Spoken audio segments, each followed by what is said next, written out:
Hello అండి, welcome back to my channel. ఈరోజు నేను ఈ వీడియోలో ప్లెయిన్ శారీస్కి మనకి పళ్ళు అనేది చాలా ప్లెయిన్గా వస్తుంది కదండి.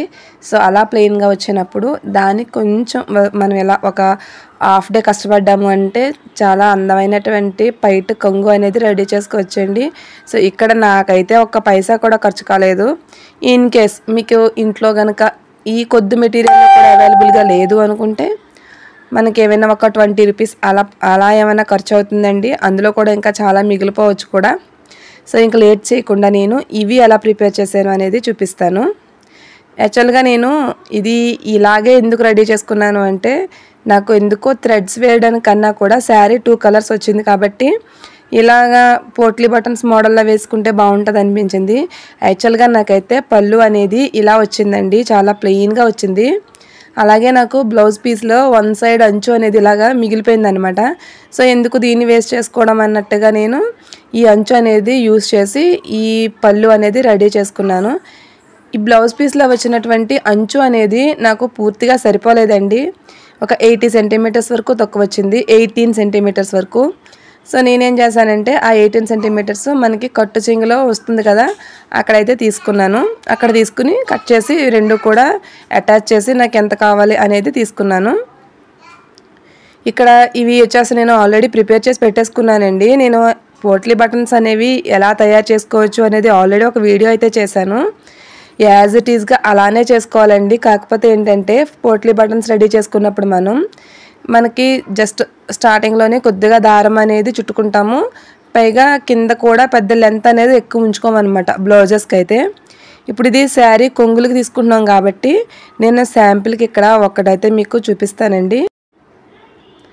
ఇది నేను కట్టు చెంగులో నుంచి క్లాత్ అంతా కూడా యూజ్ చేసి తీసుకున్నాను. నాకు ఒక హాఫ్ జాన్ వరకు మొత్తం ఆ క్లాత్ అంతా వెనకాల బ్లౌజ్కి హ్యాంగింగ్స్ వేసుకోవడానికి కానీ ఈ బటన్స్ ప్రిపేర్ చేసుకోవడానికి కానీ సరిపోయిందండి.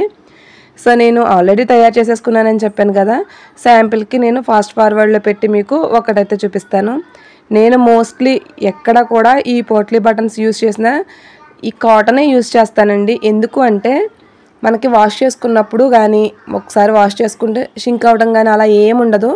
మనకి తొందరగా కూడా ఆరిపోతుంది, బాగుంటుంది. ఎన్నిసార్లు యూజ్ చేసుకున్నా కానీ మనకి ఆ బటన్స్ అనేవి ఎలాంటి చేంజెస్ రావన్నమాట. సో అందుకని నేనైతే కాటనే యూజ్ చేస్తాను.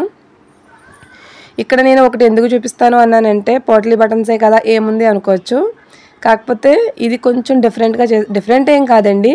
కాకపోతే ఏంటంటే నేను ఇదిగో ఈ విధంగా మీకు మామూలుగా సైజ్ అనేది ఆల్రెడీ చూసుకుని ఇలా ముందు ఏదో ఒక కలర్ థ్రెడ్ తోటి ఇలా మీరు ముడైతే వేసేసుకోండి. ఇలా వేసేసుకున్న తర్వాత నేను పైన ఈ గోల్డ్ థ్రెడ్ అనేది చుట్టాను కదా, సో ఒక 1 ఇంచు 1.25 ఇంచు పొడవు ఉండేలాగా ఇంతవరకు చూసుకుని అప్పుడు కట్ చేసుకోండి. ఇలా కట్ చేసుకోవడం ఎందుకంటే మనకి బటన్ అనేది మరీ దగ్గరగా కాకుండా కొంచెం హ్యాంగింగ్ టైప్లో రావాలి అనుకుంటున్నాం కాబట్టి ఇలా కొంచెం 1.25 ఇంచు వరకు ఉండేలాగా చూసుకుని ఇక్కడ మీరు ఒక హాఫ్ ఇంచ్ వరకు మీకు ఏ కలర్ థ్రెడ్ కావాలంటే ఆ కలర్ థ్రెడ్ అనేది ఇలా అయితే మీరు చుట్టుకోవచ్చు. కావాలంటే శారీ కలర్ సిల్క్ థ్రెడ్స్ అయినా తీసుకోవచ్చు.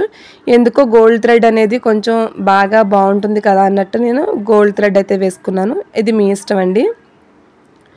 అంతే, మీరు ఒక హాఫ్ ఇంచ్ వరకు ఇలా చుట్టుకుని జస్ట్ ముడి అనేది వేసేసుకుని ఇక్కడ మిగిలిన పోట్లీ బటన్స్ క్లాత్ ఉంది కదా, ఆ క్లాత్ అనేది కట్ చేయకూడదండి.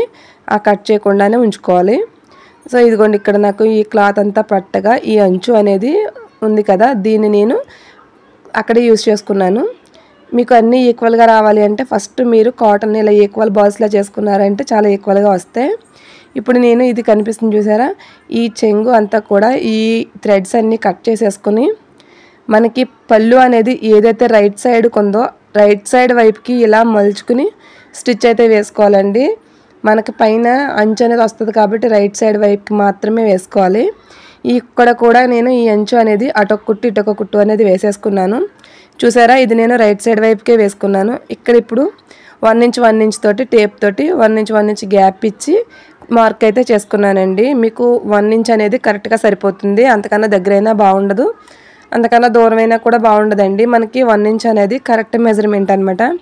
సో ఇలా పెట్టుకుని ఇది కింద నేను క్లాత్ అనేది కట్ చేయొద్దు అని చెప్పాను కదా, సో ఇలా పెట్టుకుని ఆ క్లాత్ పైన ఆ గోల్డ్ ఎంతవరకు మనం థ్రెడ్ అనేది చుట్టామో అది కిందకు వచ్చేలాగా పెట్టుకుని జాగ్రత్తగా అయితే మనం ఇది స్టిచ్ చేసుకోవాలి. మీకు ఇంకా దగ్గర నుండి చూపిస్తున్నాను చూడండి. ఇలా పెట్టుకుని మనకి కుట్టు అనేది ఆ క్లాత్ పైన వచ్చేలాగా ఆ గోల్డ్ అంతా కూడా కిందకు ఉండేలాగా స్టిచ్ చేసుకోవాలి. ఇదంతా కూడా మనం రైట్ సైడ్ పైకి పెట్టుకుని చేసుకోవాలండి. ఎప్పుడు అంటే మీరు దీనిపైన ఏదైనా ఒక అంచు వేయాలి అనుకున్నప్పుడు ఇదంతా ఈ ప్రాసెస్ అంతా మనం రైట్ సైడ్కే చేసుకోవాలి. లేదు మేము కింద ఇంకేం అంచు వెయ్యము అనుకుంటే, మామూలుగా అంచు ఏం కాదనుకుంటే ఇలా రాంగ్ సైడ్ వైపుకి ఇలా వేసుకుంటే మనకి లుక్ అనేది ఇలా వస్తుందండి. బట్ అటు సైడ్ కూడా మనం ఏదైనా చిన్న లైనింగ్ పీస్ అనేది తీసుకుని దానిపైన అటాచ్ చేసుకోవాలి, లేకపోతే అలా ఉంటే బాగుండదు.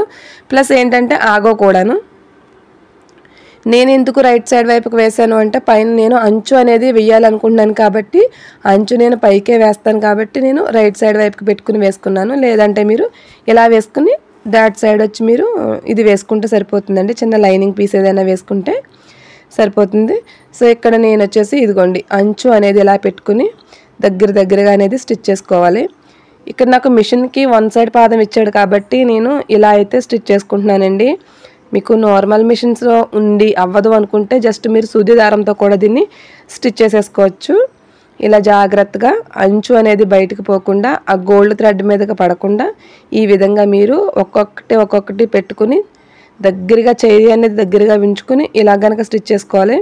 ఎందుకు దగ్గరగా పెట్టుకోవాలంటున్నానంటే కొంచెం దూరంగా జరిపారనుకోండి ఆ బటన్ అనేది అటు ఇటు షేప్ అనేది మారిపోతుంది అనమాట. సో ఇలా అయితే మనం స్టిచ్ చేసుకోవాలి. ఇలా మొత్తం అన్నీ స్టిచ్ చేసేసుకున్న తర్వాత ఆ కింద పళ్ళుకి పైన వేసిన అంచుకి మధ్యలో చిన్న గ్యాప్ అనేది రావచ్చండి.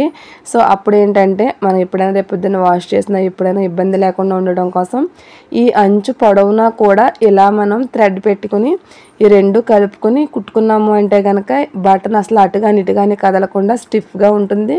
ప్లస్ ఏంటంటే అసలు మనం ఇది స్టిచ్ చేసామా లేకపోతే రెడీమేడ్గా ఇలానే వచ్చిందా అన్నంత ఫినిషింగ్ అనేది అంత బాగా అయితే వస్తుందండి. సో ఇలా కుట్టుకున్న తర్వాత ఫినిషింగ్ ఎలా వచ్చింది అనేది చూపిస్తాను. ఇదిగోండి మొత్తం కుట్టడం అంతా కంప్లీట్ అయిపోయిన తర్వాత ఫినిషింగ్ అనేది ఇలా వచ్చింది. మనకి చూడడానికి మొత్తం రెడీమేడ్గా వచ్చినట్టుగా మీరు ఎంత కదిపినా సరే ఇప్పుడు ఇవి అటుగాని ఇటుగాని ఎటు కూడా మూవ్ అవ్వండి, చాలా స్టిఫ్గా అయితే ఉంటాయి. సో చాలా ఈజీగా ప్రిపేర్ చేసుకోవచ్చు, చూడడానికి కూడా చాలా బాగుంటాయి. వీడియో నచ్చితే కనుక ప్లీజ్ సబ్స్క్రైబ్. Thank you.